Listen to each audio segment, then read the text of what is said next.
Ya, kalau nanti PDI Perjuangan di parlemen mendapatkan suara paling banyak, ya harus berani jadi oposisi. Karena oposisi 10 tahun kan pernah dilakukan 2004 sampai dengan 2009 ketika Pak SBY menjadi presiden, kita oposisi 10 tahun. Peta politik ke depan diyakini bakalan diwarnai persaingan diam-diam di antara Pak Jokowi dan Pak Prabowo. Mereka bakal berebut pengaruh dalam menjalankan pemerintahan dan pastinya di benak mereka sudah terbayang pertarungan buat pemilu 2029 juga. Buat 5 tahun mendatang. Sejak sekarang, mereka sudah harus pasang kuda-kuda. Maka kita perlu melihat bagaimana ke depannya. Kemana Ibu Mega, Caimin, dan Pak Surya Paloh mengarahkan dukungannya. Di luar kelima partai utama, 2 partai pendukung tampak sudah lebih jelas posisinya. PAN ada di kubu Pak Jokowi, dan Partai Demokrat lebih condong ke Pak Prabowo, yang sesama tentara. Sementara itu, Partai Persatuan Pembangunan, dengan modal hanya 4% suara, mungkin peran mereka kurang signifikan. Kalau formasi Gerindra Demokrat terbentuk mendukung Pak Prabowo, suara mereka kira-kira 21% suara. Sementara itu, formasi Golkar, PKB, dan PAN di kubu Pak Jokowi bakal mengantongi sekitar 33% suara. Dengan formasi seperti ini, posisi Pak Jokowi jelas sangat kuat buat mengunci Pak Prabowo. Makanya nih, dengan melihat konfigurasi seperti ini, kita bisa paham mengapa sekarang ini Pak Jokowi tidak terlalu peduli kalau PDI Perjuangan ada di posisi sebagai oposisi. Sementara Pak Prabowo sangat mengharapkan PDIP ini masuk juga ke koalisi pemerintah untuk menjadi penyeimbang. Yang bisa kita yakini sekarang, Pak Prabowo dan keluarganya bersama-sama para pendukungnya, mereka pastinya nggak mau Pak Prabowo cuma jadi presiden boneka yang dikendalikan dari belakang oleh Pak Jokowi. Makanya sekarang ini Pak Prabowo pasti sedang mati-matian membangun koalisinya sendiri. Mungkin langkahnya termasuk mengamankan PKB dan tentu saja terus berusaha membujuk PDI Perjuangan buat masuk ke pemerintahan. Lalu, bagaimana dengan PKS? Partai Keadilan Sejahtera. Dalam posisi suara yang relatif merata ini, pastinya sekitar 8% suara mereka punya arti yang penting. Mereka jauh lebih penting dibandingkan P3, Partai Persatuan Pembangunan, yang kalaupun lolos ke Senayan, mereka cuma mendapatkan 4% suara. Terakhir, tampaknya nih, di tengah deru persaingan yang semakin meningkat, Pak Jokowi ingin sedikit meredam ketegangan. Pak Jokowi pun memberikan hadiah istimewa kepada Pak Prabowo. Pak Prabowo dijadikan jenderal penuh. Padahal semua orang tahu kalau dulunya Pak Prabowo ini dipecat dari ketentaraan akibat menculik para aktivis pro-demokrasi.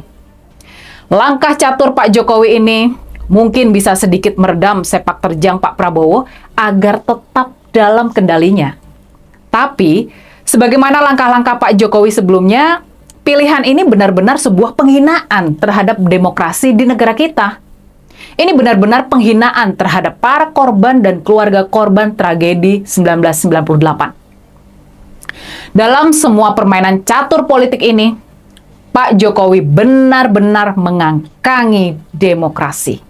Benar, besok Pak Prabowo akan hadir di Rapim TNI dan rencananya akan menerima kepres dari Presiden terkait dengan tanda kehormatan berupa kenaikan pangkat secara istimewa menjadi Jenderal TNI.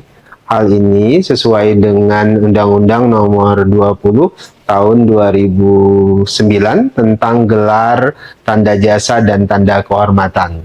Hal yang sama pernah diperoleh oleh Pak Jenderal SBY, kemudian Pak Luhut, Pak Hendro Priyono, dan Oke, kembali lagi di channel MD 2045. Salam inspirasi, salam NKRI, harga mati.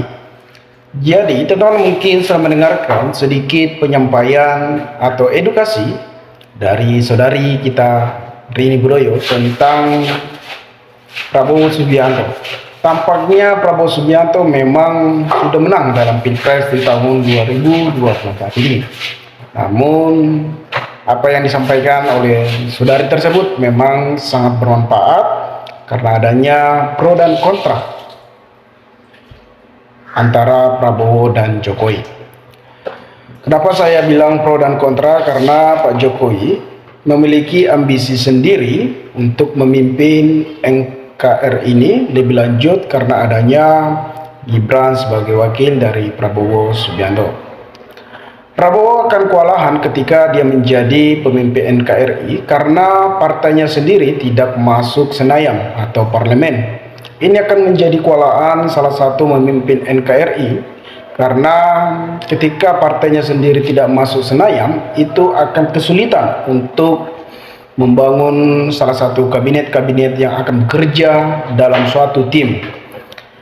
Teman-teman, kalau kita lihat memang situasi saat ini, adanya politik-politik tentang dinamika kecurangan pemilu di tahun 2024, tidak heran lagi mungkin di tahun 2024 ini memang lebih konkret, lebih transparan dengan kecurangan-kecurangan atau intimidasi yang terjadi saat ini.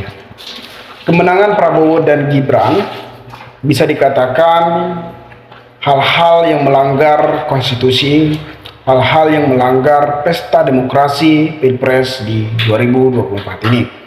Karena dari sejak awal bahwasannya Gibran dan Prabowo, apalagi Gibran yang sudah melanggar konstitusi, yang sekejap mata mengubah aturan-aturan yang ada di MK.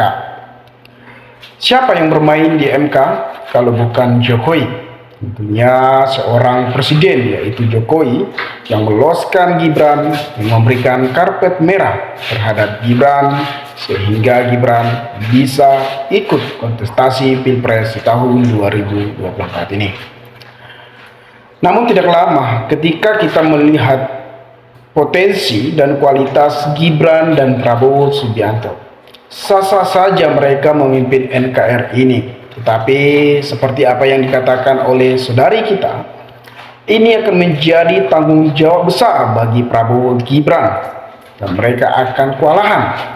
Karena salah satu partai, soal partai PSI tidak masuk parlemen, karena PSI lah yang mendukung Prabowo dalam kontes Pilpres tahun 2024 kemarin. Mereka tidak masuk kursi dalam bangku DPR.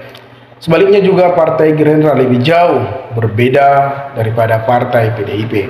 Mungkin saja nanti ketika semisalnya Prabowo Gibran dilantik menjadi presiden, maka mereka akan meminta bantuan kepada Partai PDIP yang cukup lama dan bisa dikatakan adalah partai senior yang memiliki kualitas-kualitas pemimpin seperti Ahok, seperti Ganjar. Mungkin saja Prabowo akan menarik mereka untuk menjadi kabinet kementerian Republik Indonesia ini.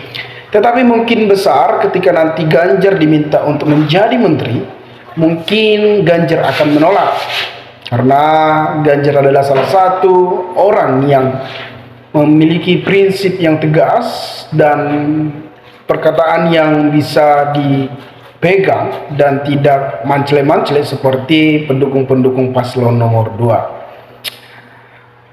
Apalagi salah satu berita soal kenaikan pangkat Prabowo ini menjadi salah satu pro dan kontra. Sudah 2 kali Pak Jokowi melanggar aturan, sudah 2 kali Pak Jokowi mengubah undang-undang. Coba bayangkan teman-teman, ketika Prabowo di tahun 98, dia kan dipecat sebagai jenderal tidak terhormat. Namun sekarang Pak Jokowi memberikan pangkat jenderal berbintang 4. Artinya Jokowi ini bisa dikatakan tidak menaati undang-undang, bahkan dengan transparan melanggar aturan-aturan yang ada di Republik Indonesia ini. Seorang Jokowi, seorang presiden, dan bahkan banyaklah. Artinya nantinya Pak Jokowi mungkin akan senasib seperti semasa Soeharto, yang dimana Soeharto juga diturunkan oleh masyarakat, diturunkan oleh aksi-aksi demo dari mahasiswa, diturunkan sebagai presiden dan akan menjadi masyarakat biasa. Kita sayang dengan Pak Jokowi karena kita melihat situasi yang dipermainkan oleh Pak Jokowi saat ini.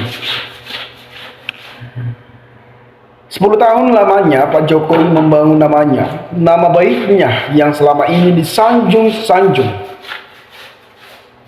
tapi hilang dengan sekejap mata karena dia telah berani mengambil keputusan tindakan-tindakan yang sangat kejam, seperti meloloskan Gibran dan mendukung Prabowo. Artinya Pak Jokowi tidak konsisten dengan perkataannya sendiri. Kenapa saya katakan tidak konsisten dengan perkataannya sendiri? Karena dulunya Jokowi tidak setuju dengan berpasangan Gibran dan Prabowo Subianto. Namun selang 2 hari, Prabowo Gibran telah dideklarasikan sebagai calon dan wakil presiden dan dalam ikut kontes Pilpres tahun 2024. Namun nyatanya Pak Jokowi mendukung. Bahkan ada isu-isu bahwasannya Pak Jokowi lah dan Ibu Iriana lah yang bermain dalam pencalonan Gibran sebagai wakil dari Prabowo Subianto. Inilah situasi politik yang sangat muak, drama-drama yang dilakukan oleh Pak Jokowi, permainan catur-catur yang dilakukan Pak Jokowi yang hanya ambisi semata. Saya tidak tahu apakah Pak Jokowi dendam terhadap Megawati karena pernah Ibu Megawati mengatakan bahwasannya Jokowi tanpa Megawati tidak menjadi Presiden Republik Indonesia. Sebenarnya ketika Pak Jokowi tidak baperan, wajar saja ketika Ibu Megawati mengatakan tersebut karena Ibu Megawati sayang terhadap Pak Jokowi. Karena ketika tidak ada partai yang mengusung Jokowi, ya mungkin saja Pak Jokowi tidak menjadi presiden atau nomor 1 di negara ini. Karena salah satu partai lah yang mengusung salah satu calon presiden. Makanya Pak Jokowi bisa menjadi Presiden Republik Indonesia. Inilah dinamakan adalah politik dinasti, yang dimana Jokowi sebagai presiden dan menantunya sebagai wali kota Medan dan Kaisang sebagai ketua umum partai PSI, sedangkan Gibran sebagai wali kota Solo. Artinya mereka lah yang bermain, yang memutar politik-politik saat ini. Makanya mereka dicap sebagai politik dinasti dan mahkamah keluarga. Seperti Anwar Usman adalah mantan ketua umum Mahkamah Konstitusi yang meloloskan Gibran dan memberikan jalan lebar-lebar untuk ikut kontestasi Pilpres di tahun 2024 ini. Nah, teman-teman mungkin lebih paham, mungkin lebih tahu, maka berikanlah tanggapan teman-teman di kolom komentar agar kita bisa saling tukar pikiran satu antara lain. Salam inspirasi, salam NKRI, MD 2045 melaporkan.